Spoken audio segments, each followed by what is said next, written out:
High বন্ধুরা, সকলে কেমন আছো? তালপাতা চ্যানেলে সকলকে স্বাগত। আমরা চলে এসেছি আজকে একটা নতুন রেসিপি নিয়ে, সেটা হলো দই কাতলা। এটা একেবারে জামাই ষষ্ঠী স্পেশাল। দই কাতলা তৈরি করতে গেলেই প্রথমেই আপনাদের নিয়ে নিতে হবে কাতলা মাছের টুকরো। তার মধ্যে আমরা ফার্স্টে নুন দিয়ে দেব, তারপর গোলমরিচ এবং তারপর লেবুর রস দিয়ে আধ ঘন্টা ম্যারিনেট করে রেখে দিতে হবে। এরপর কড়াইয়ে সর্ষের তেল গরম করে পেঁয়াজকে সরু সরু করে কেটে একেবারে পেঁয়াজকে ব্রাউন করে ভেজে তুলে নিতে হবে। এরপর ওই তেলেতেই আমরা ওই মাছের টুকরোগুলোকে একটু হালকা করে ভেজে নেব।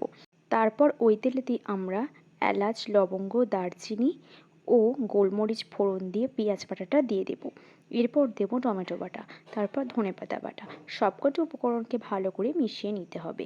আমার চ্যানেলে যারা নতুন আছো তারা অবশ্যই চ্যানেলটিকে সাবস্ক্রাইব করে দাও, আর যারা আমার ভিডিও নিয়মিত দেখো তাদের অনেক ধন্যবাদ। তারা অনেক কমেন্ট ও অনেক অনেক শেয়ার করো। আর আমাদের একমাত্র ফেসবুক পেজ তালপাতাকে অবশ্যই ফলো করে দিও। এরপর আমরা এর মধ্যে দিয়ে দেবো কাজু বাদাম বাটা। আবারও সবকটি উপকরণকে ভালো করে মিশিয়ে নিয়ে সাইডে আরও একটু সর্ষের তেল গরম করে আদা ও কাঁচা লঙ্কাটাকে একটু ভালো করে ভেজে নিয়ে আমরা এই মশলার মধ্যে আবারও মিশিয়ে নেব। এরপর আমরা এর মধ্যে দিয়ে দেবো ফ্যাটানো টক দই।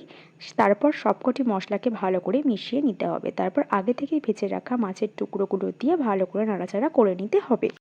এরপর আমরা এর মধ্যে পরিমাণ মতো নুন ও চিনি দিয়ে ভালো করে মিশিয়ে নিতে হবে। তারপর এর জলটা একটু শুকিয়ে এলেই রেডি হয়ে যাবে আমাদের দই কাতলা। Thank you watching for my video. Please subscribe this channel. জামাই ষষ্ঠীতে এরকম দই কাতলা একেবারে জমে যাবে।